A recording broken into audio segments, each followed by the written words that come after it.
We're back. That's it. That's how I'm opening it. We're back. We're back. A dinosaur story. We are back at Dinosaur Story variant the podcast. We're back. That's all they Welcome need to back, know. everybody. It's been a year? No. Close to it. It's, well, like 7 months. Yeah. December. We've done some like one-offs, some one-shots, if you will. But as far as the regularly scheduled podcast, as promised, we are back July 24th. Here we are. Variant the podcast. Welcome back, everybody. We are glad to be back in the saddle. And can we put like a fake applause in? Sure, why not? And cue. So this actually is the beginning of us getting back to a regular weekly schedule. You said beginning in my head automatically without hesitation said end. Like my brain just went, is the beginning? And my head went, of the end. That's called a pessimist. When I say cake, what's the first thing that comes to mind? Icing? All right. Word association. It's cool. Anyway, go on. This is what I have to work with. All right. Regardless of Arris's pessimism, we are back to a weekly schedule and very excited to do so. We've got a bunch of really great stuff lined up here just in the next couple of weeks. In fact, including some creator interviews. Yes. A couple of which are going to be really fun and might explore the future of DC Comics and some other things. Yeah. So we're going to be doing a bunch of different stuff, including new segments on the show. So we've been working on that behind the scenes as we've been preparing to relaunch the regular schedule of the podcast. A lot of different things. Yeah, a lot of new stuff. But today, what we really wanted to kind of, on our grand return, we really wanted to address. Back to being a pessimist. You'll see why. It's not really pessimistic. It's more just, why is this happening? So one of the things it's more of just facts. It's more just like, it is what it is, okay? We're just dealing with it. Is we want to talk about the state of superhero films and why they are on such a decline. Largely with audiences, because you've had some that have been a little bit better than others and, whatever. But regardless, you are just seeing this perpetual decline of superhero content, I would say. It's not even films. And we'll get into the kind of nuances of between them as far as film and TV. But we want to talk about just broadly what's going on with superhero films, why we have been seeing this kind of precipitous decline at the box office with superhero films, as well as the shows, why they have not been received as well. So one of the things I kind of wanted to start off is like, there's so much negativity because, when anything happens, it just becomes this bombardment, it's kind of this domino effect of people just become more and more negative about a thing. Right. And it's like, does that really connect with reality? So it's like, are things as bad as is kind of currently being discussed out in the intersphere? I'd imagine not when you actually look at the statistics. Obviously, there's probably a drop, but it's weird too because like when you look at statistics, you got to look at inflation, and we know inflation's been freaking on the incline quite a lot in the last 3 years. So it's definitely a part of one of the factors for sure. Yeah, but it's like anything. You hear the noise on the interwebs, and some of it's true, some of it's not. But I will say, I joked with you before we started this. I'm like, this could really be all, summed up in a sentence. The reason why things have been declining is because they need to make better stories.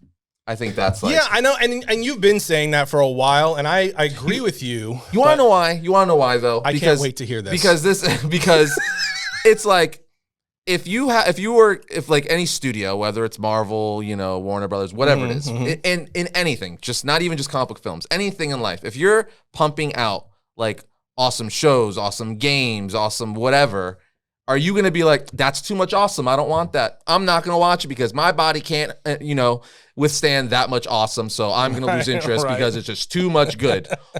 Or is it that you're pumping stuff out that's mediocre? Like, you know what I mean? I can't see people being like, you're pumping 3 movies out a year, 4 to 5 shows a year, and they're just so good and so great that like I'm losing interest. You know what I mean? So I think I do think there is something to be said with quantity, but at the same time, if they were, because I think what the problem, I'm just talking out of my butt here, but I think since they're spreading themselves too thin where they're not able to pump out quality, right? Right. But let's say, this is going to be weird to say because Disney has a massive team, but let's say they had even a bigger team. They had 2 Feiges, whatever, 2 people to like look over, kind of like what Warner Brothers is doing, right? And you could monitor all that content because Feige's only one guy, so he's going to be, stretched thin. He can't keep as close an eye on every project, on like 10 projects as he could 4 projects. Sure. So it's like if you had a bigger team, maybe you can maintain that quality, but they can't. I think they stretch themselves too thin. So it's like, I don't think it's the too much in the sense that if they were able to pull it off, we would still like it. But they stretch themselves too thin where they can't clearly. That, and then most likely. Not even most likely. Why do I keep saying that? Definitely. I'm like, not probably, sure? Most likely. Are you sure? That and the fact that they are making decisions and doing things with characters that just aren't as good as the first 10 years. And they're kind of like they're getting kind of the B-listers now, right? Because you already used your caps. Right. To be fair, Iron Man and Captain America were never A-listers, so you could have that segment of fandom that's like, that's not true, Arris. Iron Man wasn't nearly as popular until Robert Downey Jr. True. That's but they're not doing the stories they need to be doing to make us like these characters as much as, let's call them the legacy characters of the MCU. I think all of that is relevant. I do. However, so we're looking at just kind of like to talk about exactly what's the reality here? Like, what are we talking about specifically? Because there's factors involved, but how kind of going back to the how bad actually is it? Mm-hmm. Like, are we seeing that significant of a drop off? Or are we just seeing peaks and valleys? What is it? So to kind of put things in context, right? We'll just kind of go by most recent, what's going on with DC films, and then what's been the most recent results for Marvel films. Starting with Marvel. Marvel has not seen $1 billion film since No Way Home in 2021, right? Before that, none of the films in Phase 4 reached $1 billion, but there's like an asterisk by those because of the pandemic lockdowns, what have you. No Way Home was like the first one that people really went out to the theaters. Ever since then, it was also a big nostalgia pull. It was a huge nostalgia pull. So there was a lot of reasons, but it's also Spider-Man. Mm-hmm. The Spider-Man films had been really good up until that point. The previous two didn't hit $1 billion though, right? I think I'm pretty sure they did Far not. From Home might have. Really? I mean, I would have to look that up. You can check on that while we're kind of talking. But so you've had just kind of this precipitous decline in films regardless after No Way Home, right? So where it's just been, and this year particularly in 2023, Marvel has seen some of its biggest box office drop-offs in its entire run. Mm-hmm. It's in the entirety of its 10 year or 11 years or whatever it is, period. DC. Now, again, Far From Home hit $1 billion worldwide. Yeah, I thought so. 1.1. Okay. Right. I don't think Homecoming did. It was the first one, but then after that. Wait, sorry, no. I may have, hold on. Was it worldwide? Okay, yeah. No Way Home, 1.9. Yeah. Dang. Yeah, No Way Home was almost $2 billion. Spider-Man Homecoming, 800. Right. Almost 900 million worldwide. And then 1.1 Far From Home. So Homecoming was what? Let's say 900 million. Okay, so it was just short. Yeah. Either way, they have all been very successful. Yes, for sure. And increasingly so as Spider-Man continued to make an impact within the MCU. Mm-hmm. So that there was multiple factors there, including, and I would say most importantly, the fact that this Tom Holland Spider-Man and the movies and everything that he's been in has been very popular amongst fans. Mm-hmm. So, and then you add the nostalgia pool, so that was the one thing. But after that, Black Widow, Shang-Chi, Eternals, Doctor Strange, Multiverse of Madness, Thor, Ant-Man and the Wasp, and now Guardians of the Galaxy, which was successful. I believe it did close to 900 million. Last I checked, it was at 800 million, but it's probably just shy of 900. Just shy of 900 million worldwide. Last I checked, if I remember correctly as well, which is certainly their best success since. But everything else has just been 843 million worldwide. Okay, so it's breached the 800 mark, which is still a successful film for sure, very successful. Yeah, and it was the most successful film that they've had other than No Way Home, since the beginning of Phase 4. So but Ant-Man and the Wasp dramatically underperformed Thor: Love and Thunder, while it did do well. That kind of proves my point a little bit, I feel, though.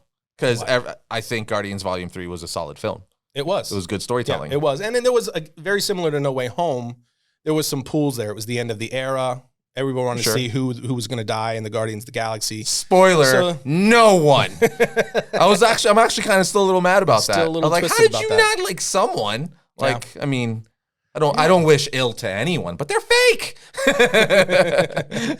So there was some external elements there as far as that story that people definitely want to see. But the fact that it was a good movie and it was well made and all of that kind of stuff, they took their time on it clearly, definitely helped. So it was James Gunn's swan song. Yeah, the quality portion of it is absolutely one of the factors.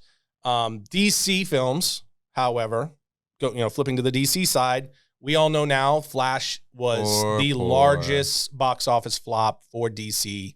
For comic book films. For comic book films. Across in the board. Across the board, it was the biggest. I just saw something before we did this saying it's going to lose more than Green Lantern with Ryan Reynolds. Which is incredible. $200 million loss. Incredible. That's insane. But Shazam was a massive box office failure as well. Do you know, before we move, the crazy thing, I'm going to say it again. I've said it like multiple times already on all different things. But like, I've said it before on all different things. But The Flash is not a bad film.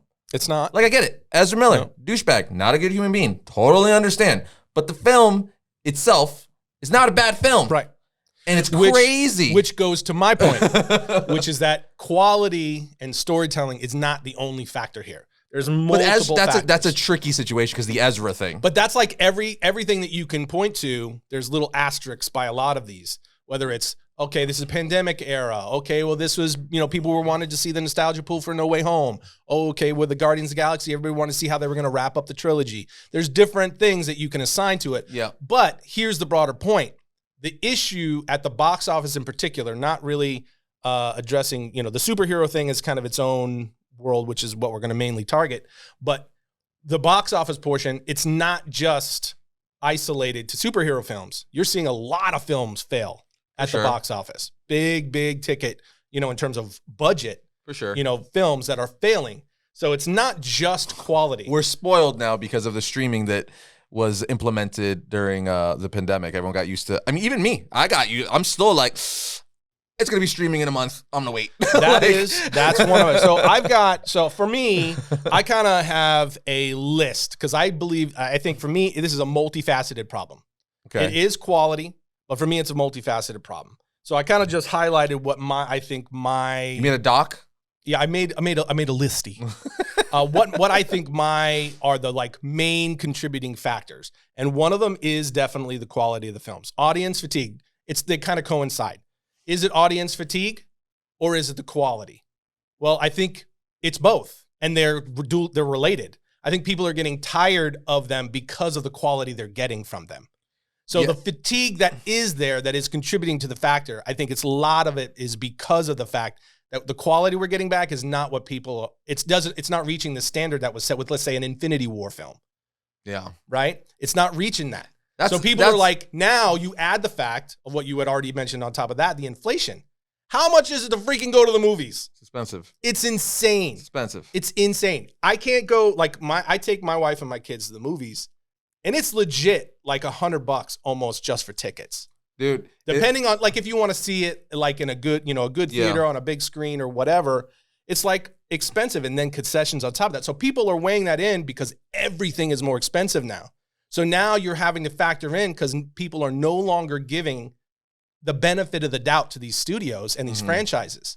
They're not just going it's Marvel, so I got to see what happens. I also think a big factor, a little asterisk, if you will, is the fact that all you have to do is wait 5 weeks. 30 days. It's 45 days. 45 days is what I guess the kind of new standard, and then you could just see it at home.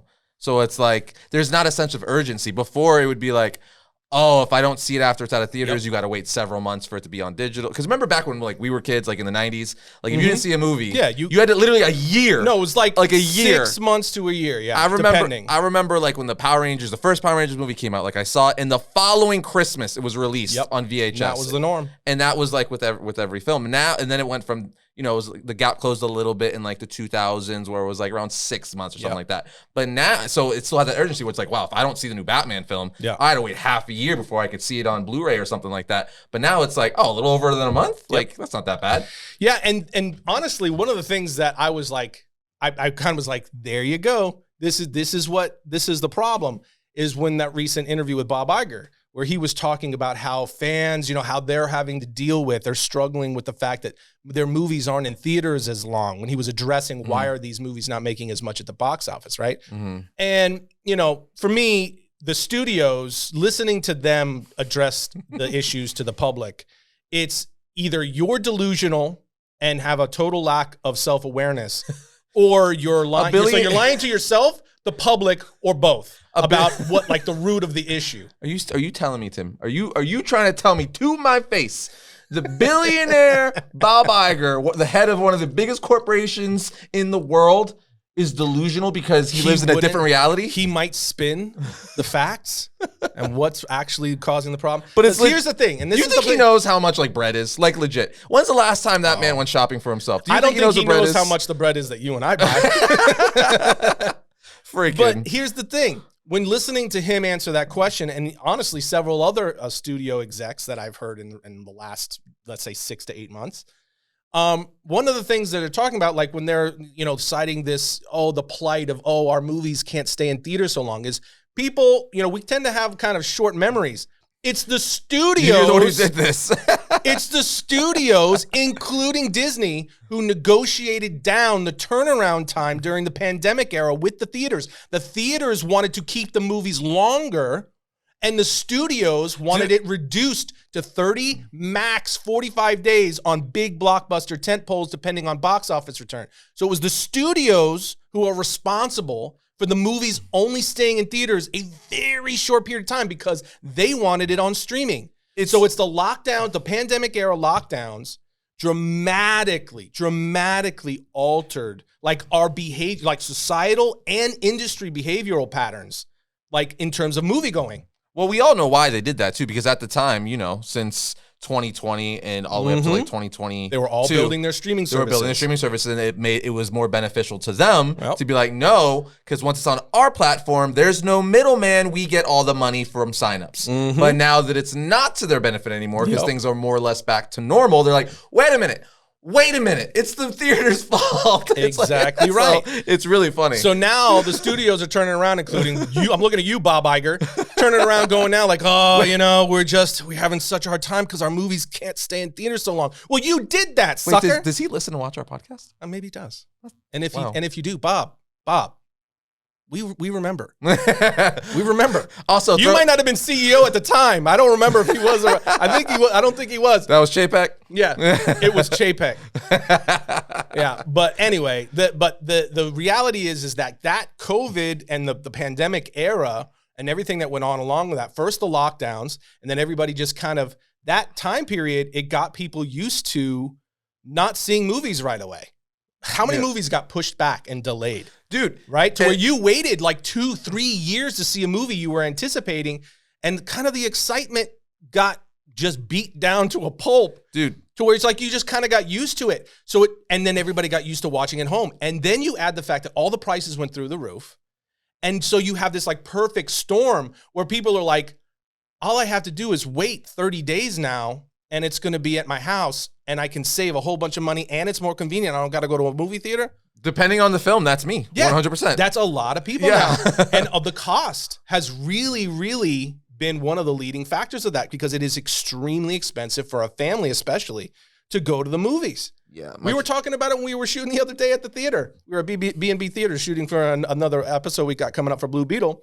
And we were talking about it there, about how, like, if you were just somebody, you were going out on a date with your wife or your girlfriend or whatever. Dude, it's well over $100. Yeah. And you just going to dinner and a movie. Mm-hmm. Like you're spending like well over $100 to just, the movie tickets, the concessions, and then like dinner. You're spending like $150. That's why I got 2 little ones. I got a 2-year-old and a 6-year-old, and we took her to see the new Little Mermaid for her birthday early June.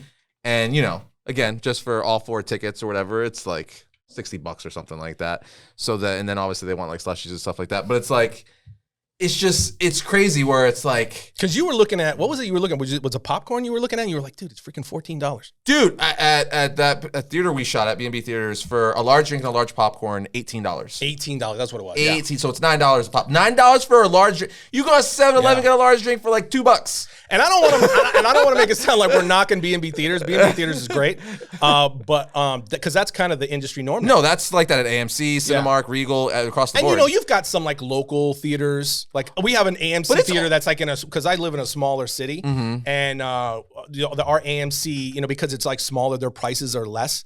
So there are some, but if you go to any like large theater that's in a relatively populated area, that's the norm. It's kind of always been like that, to be fair. To like, I remember concessions Oprah. were always expensive. Yeah, I remember Oprah back in the 90s when she told the Oprah Winfrey Show. She like a billionaire, Oprah, like the richest woman in the world, complained how expensive concessions were. Yeah, your treats are expensive when Oprah is like, bro, what's happening here? And that's one of the indictments, I think, on the film industry, because theaters make so little from ticket sales.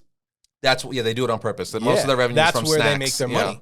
That's why they push concessions so hard. Well, then even in the trailers, why am I spending $15 for a ticket then? Because the movie, the studios take such a huge cut. Money. Yeah, man. Yeah, Iger. You need more money, huh? Mr. like 4 commas. Well, there's a lot more to it than just Iger. But he's ahead of that ship. But, again, going back to like, this is a multifaceted problem. Okay, so you have that, what we were just talking about. So you've got like the audiences have now, our behaviors of like whether we're going to the theaters or not has changed dramatically. Yeah. So like Indiana Jones, Indiana Jones, Mission Impossible even. Well, like, because Indiana Jones, I love Indiana Jones, but I planned on seeing it in theaters, but like I heard it's not really doing that well. It's kind of getting mediocre, mixed reviews. So I'm like, oh, well, if that's the case, then I'm just going to wait just 30 days. And that's what I'm doing. But then there's obviously, I'm going to see like the Batmans, the Spider-Mans, because that's like my wheelhouse. But then there's other stuff like Indiana Jones, or even if the Transformers film didn't get good reviews, I ended up seeing it in theaters, but that's because everyone loved it. But if it was one of those things where it was kind of like, I would have waited for that as well. But even with word of mouth, Transformers did very mediocre at the box office. Yeah, but it did not perform like massively. It did decent. It seems enough to where they're, spoiler for Transformers Rise of the Beasts, where with that little cliffhanger with the G.I. Joes at the end, that they are going to be moving forward with that universe. So, Yeah, I mean, it was enough, but I mean, relative to previous Transformers films, I don't think that it performed. I'm looking it up right now. You're looking at Bumblebee? To see, well, I'll pull up Bumblebee. It's kicking me. Are you pulling up Bumblebee? Yeah, you pull up Bumblebee. I'm doing Rise of the Beasts. All right, so Bumblebee made $467 million. 467? Yeah, worldwide. So look at the previous, and that was 2018. Look at the previous Transformers films. Like pull up, let's say the first and second Transformers. So Rise of the Beasts has made $422 million worldwide. It made $153 domestically. So that's comparable. Which is still, I think it's going to be sufficient enough for them to move forward with the franchise. Yeah, because Bumblebee made just under $500 million. Right. So it's definitely, it didn't do terrible, because I don't know what the budget on the film is. Bucks? But it didn't do, like we've gotten used to, like a real box office success is 700 million to $1 billion, right? Now, when I was growing up, a movie making 700 million was like, that was like the biggest movie of all time, i.e. like the Titanic. Yeah, it was like things crazy, are crazy now. Right? Now it's a totally different world. So, but you've got movies. The other issue is that these studios. Dark Side of the Moon 2011, 1.1 billion. Yeah. I knew there was at least one or two that crossed the $1 billion Age of Extinction mark. 2014, 1.1 billion. Yeah, okay, there it is. Well, the Transformer films have always been massively successful overseas. Yes. Like that's where they make like the bulk of their money. But regardless, these studios, because of these previous successes and these box office returns internationally and domestically, that they had become accustomed to with these franchises, they're spending $250 to $300 million a movie, not including their marketing budgets. So that makes it to where they have to make an insane amount of money at the box office to break even. Yes. So because and only in 35 or 30 to 45 days. Yes, and now they've reduced their time window that they have to. You got to make more in less amount of time. Yeah, so it's kind of just across the board. It's kind of insane, the environment and it's almost, for me personally, it's almost like you have set this up to fail. Between the budgets that you're making these movies for, the amount of time that you prompted. Where's that money going to? Because we know it's not going to the Writers Guild or SAG. It's not going there. So where's it going, dude? A lot of it, honestly, is toward if it's in visual effects. There's a lot of factors. It's not just any one thing, but the cost to make these films has gone through the roof. And then they intentionally lowered the amount of time that they have to make their money back at the box office, putting a lot of leverage onto their streaming services, hoping that was going to do it. That has not paid off for them. They keep doing the same thing, which is like, expecting a different result, which is the definition of insanity, right? Mm-hmm. But I mean, Iger seems, at least on the Disney side, he seems like, he flat out said they're going to reduce like the Marvel Disney Plus stuff and Star Wars. So I think they're feeling it. They're like, wait a minute. I think you're not watching. You're not but there's the story side of that too, which I think, at least for the diehard nerds, like people like me, it's like, because you botched that character. Star Wars is the one that hits home a lot because Marvel, I think overall, not recent years. So I'm not even going to go that route because Marvel's been doing some crazy stuff recent years. So I'll go back to Star Wars. Star Wars is the one that hits with me because that one's, it's a smaller universe than Star Wars, right? Star Wars is, than Marvel. Star Wars is huge, but Marvel's bigger. So with that, it's a lot more noticeable when you mess things up because, the legacy characters like Han, Darth Vader, just Jedi and Sith in general, everyone kind of knows more or less, even if you're not a massive nerd, use the Force and kind of the rules of that universe. Yep. So when you change it and mess it up, you're like, but why? The thing that annoys me the most, with when you're adapting any IP, because we know they're doing gargoyles, right? We know that's a... That's a rumor. It's a rumor. Okay, so it's a rumor. We don't know. We have not got any kind of confirmation on that. All right, so they're working on gargoyles tentatively. It's not confirmed, right? But any IP, it's the point. When you're adapting gargoyles, you're adapting Marvel, Star Wars, DC, anything. I get that these filmmakers and studios are like, hey, we don't want to make the same thing. I get it. I understand. Sure. But it's like, why are you making this IP or this comic book or this cartoon a movie in the first place? Why? What's the reason? We all know what the real reason is, because there's a fan base. Now, why is there a fan base? Because the fan likes the book, the game, the cartoon, whatever it is they're adapting. So then when you come in and you change core elements, you're not giving us the reason why we like it. Right. And there's a weird like kind of compromise there where it's like, reasonable fans, I would say, I would like to think of myself as a reasonable fan, are not going to get pissed if you change certain things, right? But there's core things to like Superman or, Optimus Prime or whatever character that's like, you can't do that. Like, that's not like if you make this character that, or you change that, Kryptonite doesn't make Superman weak anymore or whatever. It's like, but that's like a staple. So it's like, just make your own thing at that point. Yeah. But they don't want to do that because they know that's risky. If you just slap Superman, they're like, everyone's going to come because they're thinking the Superman we all know and love. But if you do something that's like Superman, that's not Superman, people aren't going to show up. So it's like they're taking advantage of the fans in a sense that way. And it's really, really annoying. It's like, okay, fine. You can make something else that's like that. Just don't call it Superman or Power Rangers or whatever IP you're adapting, because the reason why we like the Star Wars thing. Someone made a point that I heard. Star Wars is like, why did George Lucas get whatever $1 billion for Star Wars? Why? Because it was loved by the fans. What he did, they bought what he loved, what he built, only to change it. Why would you buy? They literally valued it at almost $5 billion because they paid that. Right. Paid that for something that's successful because of what Lucas built, right? And his team, and he's not the only one, but Lucasfilms and all that stuff. Only to change it. Why? Yeah. Why? It's like you're screwing your investment, right? It's like, why would you not? That just doesn't make any, I'm not any sort of businessman, but I feel like common sense would say, if I'm going to pay this much money for something, you would kind of want to keep the guy who made it that successful, or one of the main reasons made that successful, in the loop and take his advice. Yep. Because it's like, again, you paid that money for it. You told him, hey, it's worth this much because I'm giving you this much, and then you're going to change it and hope for the best because it's Star Wars. Yeah, and I mean, I think and what you're saying is why I said fans are no longer giving these studios and franchises the benefit of the doubt anymore. Fans have caught on, and that leads to the last factor of what I think is causing this decline in superhero success, because it is not just the films. We're talking about box office a lot. That's kind of the central focus because that's where a lot of the money is, particularly in regard to budgets. However, when it comes to Marvel, they've been applying movie level budgets to some of these shows. Yeah, a lot of them. So they're almost just as expensive in some cases as some of the MCU movies they've been churning out. So it's not just the films that are having these problems.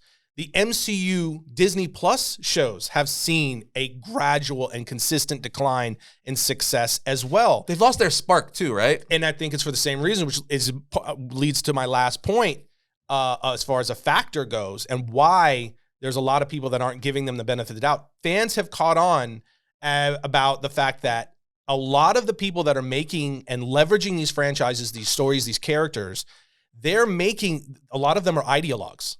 Whether you agree or disagree, just factually stating, they're ideologues. And they're leveraging these franchises for political reasons.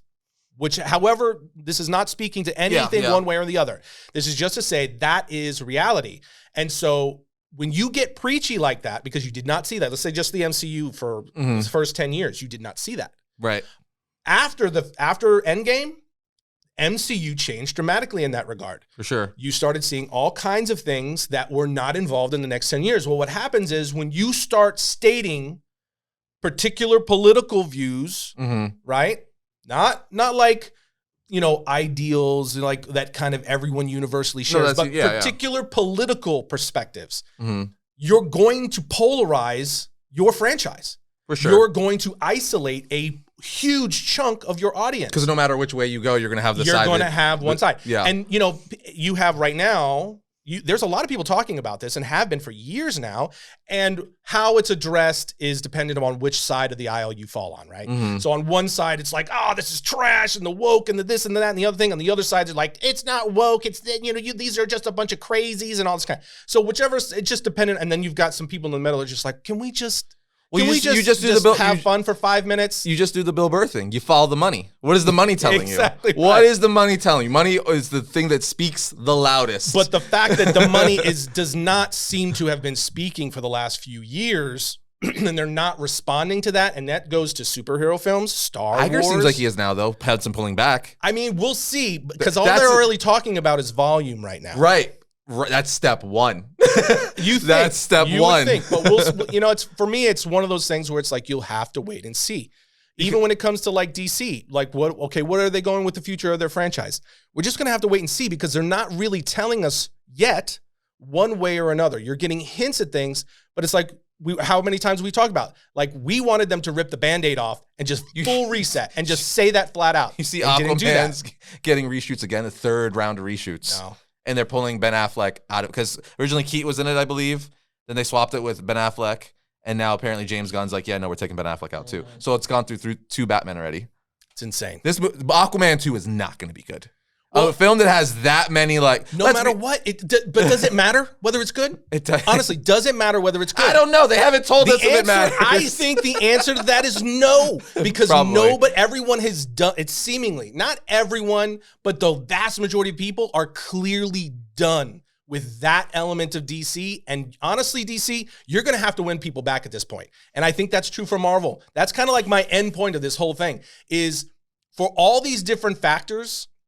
If you really want people to go to the theaters, you're going to have to give them a reason to do so. And that includes you cannot just consistently take advantage of your audience and quality of storytelling, the insane costs of everything, putting things out in theaters and then turning around and putting it on streaming 5 minutes later and pretend like that's not going to de-incentivize putting butts in the chairs in theaters. I mean, there's just so many factors to it.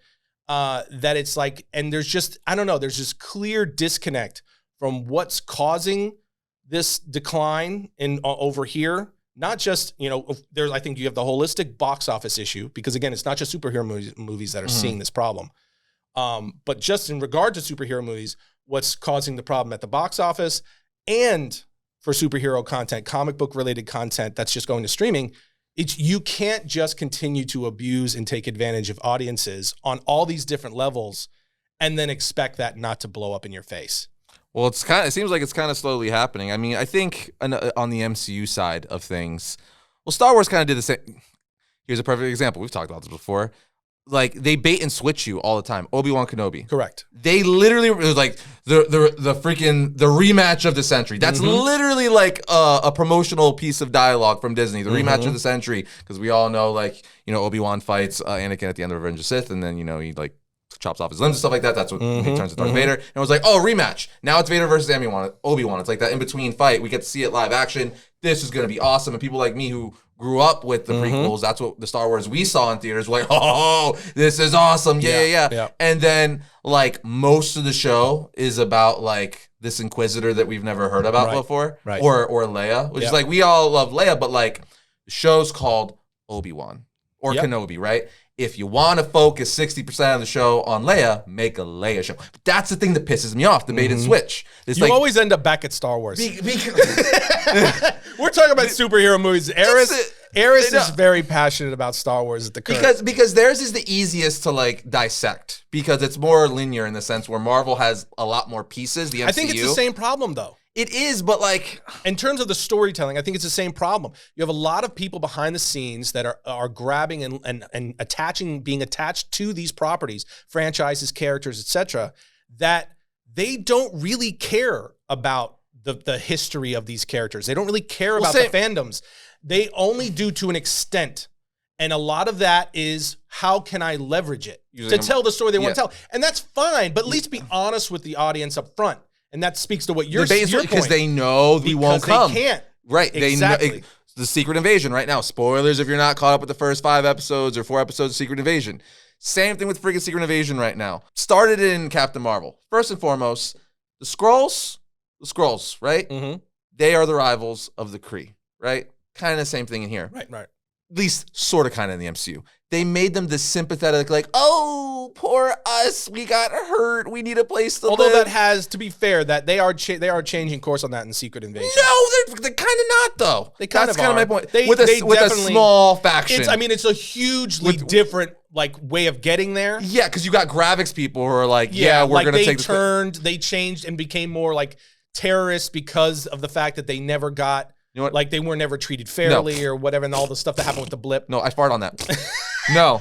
You know what, though? The freaking blip is turning out to be one of the most annoying aspects of the MCU. Let me finish. At least the way they're leveraging it. So how they're trying to make like, oh, we got this like, like Talos is like, oh, but some of us are good. We will show them how we're good. And it's like, that's not really the Skrulls as a whole. The Super Skrull. That's another thing that pissed me off. It's like, you took this thing that all of us nerds were like, yeah, Super Skrulls, that we know the Fantastic Four is coming. That's like the link of it, because the Super Skrull is literally just has all the powers of the Fantastic Four. That's what we want. And now you're making it to where like they have Groot's abilities, possible like Hulk's abilities. It's just every hero, villain we see in the MCU, they're amalgamation now. It's like, like again, I get if you want to change things for the better, I mean, we don't know fully how it's going to play out, but yeah, I mean, because the Super Skrull, I mean, that is a lot of what the Super Skrull is even in comics. No, it takes on the superpowers of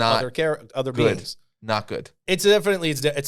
One of my points is that it's a good show. Even the show, but because I want to be very objective and fair. Ugh. Like this show it's well made. It is. No, it's a good show. It's well made. Although there are some of the cheesiest lines that have ever been spoken in the MCU in this show. Like especially from Nick Fury. There's been like at least 2 or 3 times where he said something super intense and serious that was supposed to be cool, and it was so corny and was so stupid I laughed out loud. Like one of them was like, "I'm Nick Fury. Even when I'm out, I'm in." I was like, dude. I laughed out loud. I was like, please, how did that get it past the editor? That's the thing, at least for me. Like, it's a good show, but it's missing that spark. There's something, it doesn't have that to it. It's like, someone's like, do you like Char? So like, yeah, it's good. But it's like, it's like, yeah. Like, I don't have to watch it every Wednesday. I could watch it on. Yes. That's how I know if I love a show or not really like it. I could wait till like Friday, Saturday. For instance, I didn't watch last Wednesday's episode. Right. Or I guess what was it, episode 4? I didn't watch that until almost a week later. Yeah, like Loki. Yeah, there's no like the first urgency. 2 seasons of Mandalorian and stuff and shows like that, I had to watch that night. Yep. And it aired. But this, I'm like, yeah, it's good, but I don't have to watch tonight. If I'm tired or busy, I'll do it another night. Yeah, that is definitely, and I think that is where that what everyone's calling like superhero fatigue. I think that's where that has set in. We're no longer feeling a sense of urgency for a variety of reasons, and there's multiple things that are affecting it. But it's kind of like it goes back to what my point at the end there, which is you're going to have to earn that back. Yeah. Both Marvel, DC, and I think the film industry as a whole, you're going to have to earn audiences back.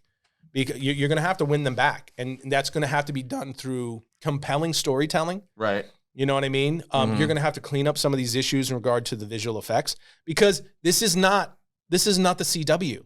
It's not the CW. You know what I'm saying? Yeah. Like, this is not television where I can turn this on and it's just, part of my package. You know what I mean? I'm not paying anything extra and I can just chill and watch it whenever I want. Right. I'm paying a good amount of money to come watch this in the theater. So I'm not coming here to get the same quality that I can get on the CW. Right. So there's so many different elements that you can point to. And to be fair, again, Bob Iger and the Disney company, they are talking about that. They're saying, look, we overwhelmed our people. That is one of the things that he addressed, and that's one of the reasons that they're reducing quality. Even though it's, look, again, it's a win-win for them. Mm-hmm. They're addressing the fact that yes, we overwhelmed our people and we need to get back to quality over quantity. Those are all very good things, but it also is a budgetary issue. Like they're spending so much money on all these different projects and they just don't have the money to do it anymore. Like they're losing money. I think they've lost money, not because it's not just superhero. They've lost money on their animated films recently. I mean, just their Lucasfilm stuff. Yeah, across all their Lucasfilm, all their major franchises and brands have been on a downturn. So they're scrambling to figure out. Hey, Gunn, it's your time. Yeah. It's your time, Gunn. Dude, that was a couple of years ago. If you guys go back and watch the podcast a couple of years ago, that was my prediction. Was after the end game, was as we started moving into phase 4 and we started seeing some of the things that Marvel was planning and rolling out, my prediction was if DC, gets their crap together, this will be the time where you will start to see a decline in Marvel and you'll see an opportunity for DC to really grab hold of the superhero genre. Superman Legacy will really set that tone. I don't even think with Blue Beetle because it's still under the old regime. Yeah. Where Creature Commandos will be the first official DC project done under Gunn's hand. Yep. And then Superman Legacy will be the first movie. So I think Superman Legacy is going to be very telling of how things are going to go because if people don't even give Superman Legacy a chance, and it's like, oh, they're in trouble. Yeah, the question just becomes, But we're not getting, with the way things are going with all these strikes, we're not getting that till 2020, 2030. That's another thing now. Like, we're talking about all this stuff. It's like, this is another major blow, dude. Like between the SAG, the Actors Guild, and the Writers Guild, and the two strikes happening simultaneously, the first time since in the 1960s, at the worst possible time. And for me, because I've said it to you in private, it really leads you to believe it's like at the dawn of like consumer level AI, because they've been working on AI and doing stuff behind the scenes for a very long time. But we have the emergence of all these AI technology now and quantum computing. And so there's all these new capabilities that are coming out. And it just seems so odd to me that the studios coming off of the pandemic era and all the damage that was done to the industry, the film industry, film and television industry at that time, right? And now all of the box office failures that we've seen roll out over the last couple of years and the further damage that's done to an industry that's already struggling, particularly the theaters, like they're just barely hanging on at this point and, trying to work their way back and dealing with all of these challenges, many of which have come from the really poorly renegotiated deal with the studios. But you've got all these factors. And now on the heels of all that, while the industry is just trying to figure out how to recover from that madness, they allow a dual strike with no end in sight, right? Things are going great. Yeah. Real good. That's why I put it. It's like, we're doing real good. And way to go, Hollywood. It's like, why would you ever allow that to happen? Because even just a brief strike between those two, because that's a total shutdown. Because it all burns, Tim. Yeah, it's a Joker move. It's not about the money. It's a Joker move. That's my point. This is a freaking Joker move. Ledger told us years ago. It's not about the money. It's about sending a message. That's right. It's about respect. But it definitely leads me to question, like, what is their real agenda? What are they really after? Power. And is this part of the next stage of terraforming, real disruption and change?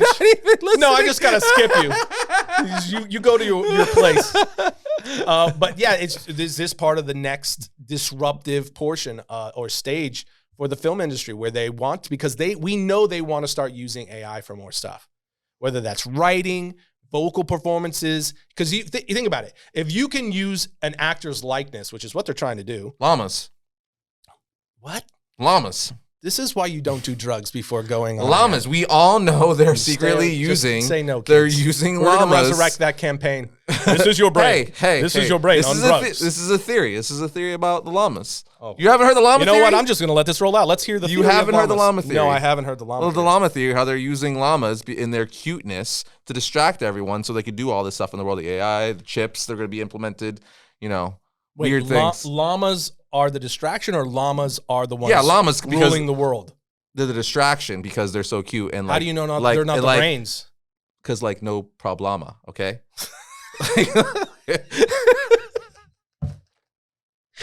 You are such an idiot. No problem. Yeah. All right, you got me on the no problem. I don't even know what I was talking about at this point. I've completely lost my train of thought. So the point is that the movie industry is not doing the best. It's not, definitely not. It's not doing so hot. But superhero films in general, as far as why we're not going to see it. And like you said, who knows when we'll get to see the next one? Dude. Sometime in 2028. Superman is really going to be the man of tomorrow. For real.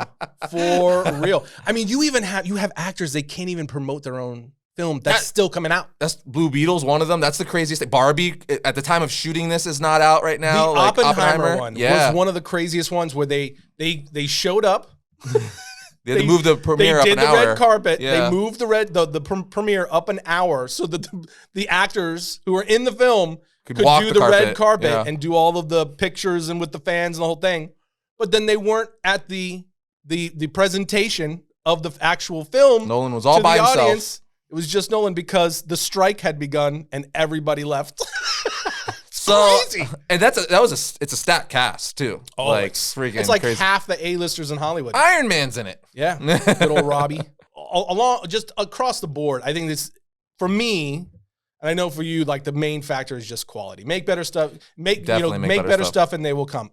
I definitely agree with that. I think that's absolutely a factor. But there's multiple things going on, and different things that are affecting different people. Although the 30-day turnaround, that's crazy. That is a major one. Mm-hmm. You know what I'm saying? To where it's like, if it's not like something where it's highly anticipated, or their word of mouth gets out that something you've got to see this on the big screen. Mm-hmm. People are just waiting. Not everyone, but a lot of people. It's true. I mean, I'm doing that for several films, like I said several times already. So, so what you're saying is movies. You're part of the problem. In a small way, probably make better films, and this wouldn't be an issue. Yeah. I'm very curious to see, because I mean, I think I've vocalized it on the show before. I think I've talked about it before, but I know I've definitely talked to you about it a lot behind the scenes. Is I am so worried about the theater. Oh, they're probably going to be the theater industry. I don't see at this. You're point. Gonna get one a city, if that. Yeah, I just don't see a path, and this has been true since 2020. I just don't see a path where theaters survive the decade because of the direction of everything. And I think more importantly, the direction that the studios and people that are heading up the industry seemingly want to take everything. Yeah. Every move they make seems to support that. The fact that they want things to where they can it goes to streaming. People watch it at home. It's more cost effective for them. My phone fell. Phone breaking. There's just, and that really bums me the freak out. Because going to movies, going to the theaters, particularly like summer movies, the big blockbusters, right? And that they've spread that out throughout the year now more so than when I was a kid. But, being able to go and see that big, that big summer blockbuster or whatever with the visual effects and just the wow, shiny objects on the big screen with your family or your friends or whatever, and experience that in a communal way, with a bucket of popcorn. I mean, that was what made me want to make movies when I was a kid, right? It was what drew me that and made me a film lover to begin with. And to see that die and to where everything is relegated to your small screen at home and you never get to have that communal experience. Just think about what we experienced with Infinity War. Oh, that's such a big epic event. One of the more recent examples. I love going to the theaters for certain films, but I'm like in the middle ground. Like I love the theater, I love the experience for certain films, but then there's other films where it's like, I'd rather watch that at home. Oh yeah, I mean that's always been true though. Yeah, right. Even when I was a kid, there was like stuff would come out to Blockbuster or whatever. You didn't see every film in the theaters, but that option was always there for the bigger ones. Dude, and for the welcome ones to that AOL Movie Phone, yeah, or just the newspaper. I remember my dad would go look at the paper, and you'd have to go find the Regal, and you're like Coral Springs, Florida, and where it is, and all that stuff, and be like, "What's the time?" It's crazy to see the evolution. Yeah, it's changed so much, but to see theaters die, to be a dinosaur, and just to where it's like very difficult. They'll never go away permanently. But to see it become more of a novelty where you just don't have, because there's business realities to any business, and if theaters just can't keep their head above water, for sure, they're going to close.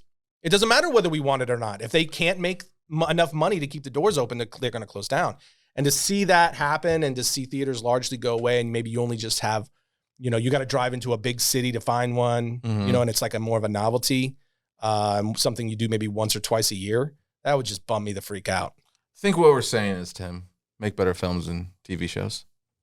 Sure. That's also true. That's also true. But I am very curious to see, because this has actually become a pretty broad debate. No, for about sure. What's causing this? Is it actually happening? To what level? In reality, like you were kind of breaking down earlier, it is a lot of different things, maybe more so certain things than others.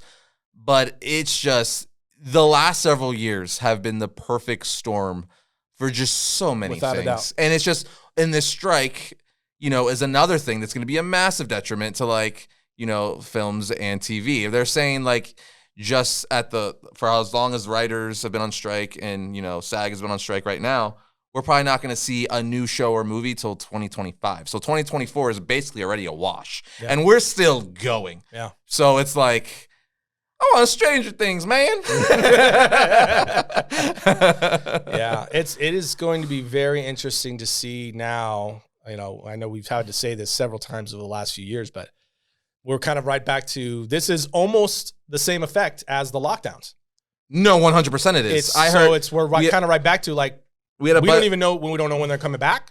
We don't know when productions are going to start up. We don't know when movies and television shows are going to come out now. Horrible. It's like this reset of content now is going to be wildly up in the air. And another thing that we didn't really mention, which is also another factor to kind of this whole fiasco, is that you have, unlike in the past where Hollywood kind of just American cinema just kind of dominated the landscape, you have huge international blockbuster films now coming out of India, China, right? That are taking up a good chunk of their box offices, which is also affecting the international. Kind of like manga, what they're doing here in America. That's actually one of the points I wanted to make about the superhero films and why it was it's a. But is it because manga's telling good stories and that's their number one focus? That is the thing that was the other thing I wanted to bring up that supports the quality issue.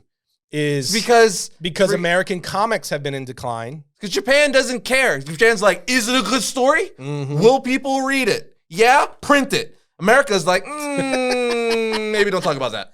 But it's just a lot of the same things that are plaguing the film, television side for superhero content are plaguing American comics. Yeah, no, it all bleeds because it's all entertainment. Yeah. So it all bleeds into each other in one way or another. So it's like, again, on all facets, whether you're talking about American comics. I'm going to buy a shirt. This just says, make better stories. That's all I was going to say. Yeah. Whether you're talking about American comics or American film and television, it's just, the answer is the same. You guys are going to have to, just get off your behind, pull your head out of the same area, and earn the audiences back. I gotta say, the portions of the audiences that you lost, you gotta earn them back. Manga and anime, I love it, but admittedly, I think even massive anime and manga fans would say some of the stuff is like, what? That is just weird and crazy. But even if it's something that's well, that's so weird and crazy that I personally don't enjoy it, I respect it because it's yeah, just because I don't like it, there's probably a good section of people who do they just do it. They're not I just like the whole we don't care. It's probably going to sell, so we're going to do it. And you know what I hate? You know what I hate in regard to this part of the discussion is, and we're going to get a bunch of these comments, I'm sure, in this episode. It's never the majority, but they're always there. Is the pushback of it's not that, it's that there are toxic fandoms. The fandoms have become toxic. Yes, I will agree with you that there is a portion of each fandom. You're going to have that in any fandom. But you're going to have that, exactly. You're going to have it no matter what. That is not the majority of the problem.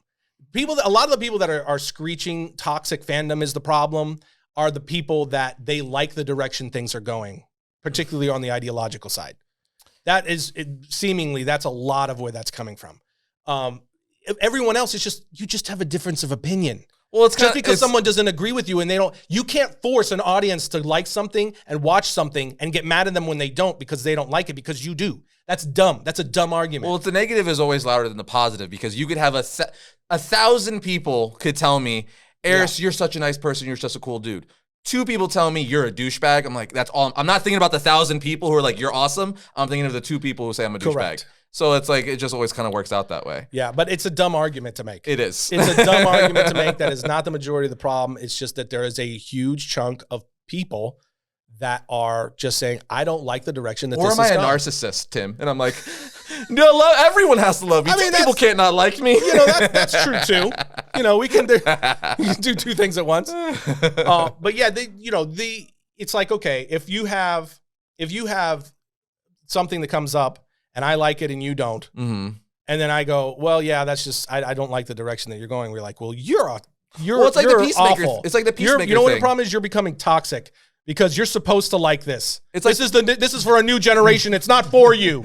Okay, well then I'm not going to watch it. How dare you, sir? It's like Peacemaker. You admittedly, you've said on the podcast several times, you didn't really enjoy Peacemaker. That's not your kind of comedy, your kind of show, right? I loved it, and so did clearly a lot of other people. It's widely considered generally to be like one of the best things DC has done. But it's like, you're not over here being like, you're just like, I just don't like it. That's me. I know. I realize a lot of people do. Yeah, and that's it. If you like it and that's your thing and it's successful, good. DC's going to make more for you. Okay. You know what I'm saying? I'm not going around going, oh, you guys are the toxic entities that are making DC bad. This goes into a larger discussion where people aren't allowed to have a different opinion. You can't be civil with someone who has a different opinion than you nowadays. Like before, it's like, yeah, you like this, I like that, but we still, can be friends. Now that's not a thing. It's like, you like the Mets? You suck. It's all about the Marlins. Yeah. It's that kind of thing right now. Because it gets clicks. Yeah. The outrage gets clicks, and it's like, okay, I get it, but it's just not the actual answer to the problems. You know how it's certainly not the biggest part of the issue. You know how I wish we could end this podcast? This is my brain just being my brain again. I can't wait to hear this. I was just like, I wanted to end with yet again saying make better stories, and then saying I'm out, doing a mic drop, and then just flip the table. Yeah. Oh, that would have been good. Yeah. My brain didn't go there. Yeah, that's good because I'm like all my stuff. Microphones. I'm not buying new mics. I'll come right out of here. But yeah, so in conclusion, I think both of us agree that one of the biggest issues is the quality. But there's a lot of different things going on, and in the end, they've got to earn it back. They do got to earn it back. And James Gunn give us the Teen Titans. Blue Beetle. Success or failure? Go. I think failure. I think it's going to be good, but I think it's going to have I think people are just waiting for the reboot now at this point. Like, I don't think it's going to be Flash, but I don't think this is going to be like, oh my God, it's making all this money. I think it's going to be a good movie that does just okay at the box office. I just wonder if it's going to be detached enough from the whole Zack Snyder era. I wonder if it's going to be detached enough to where it might get the Rise of the Beasts treatment, where if it is good and just fun and it feels separate enough that it gets its own word-of-mouth support and it actually generates something for them. I hope so. It looks fun. Because it's a new character. He's unlike Aquaman, The Flash, and Shazam. They've never been anywhere else. I hope, but because we talked about it a little bit earlier, it's not even superhero movies. It's just kind of movies in general.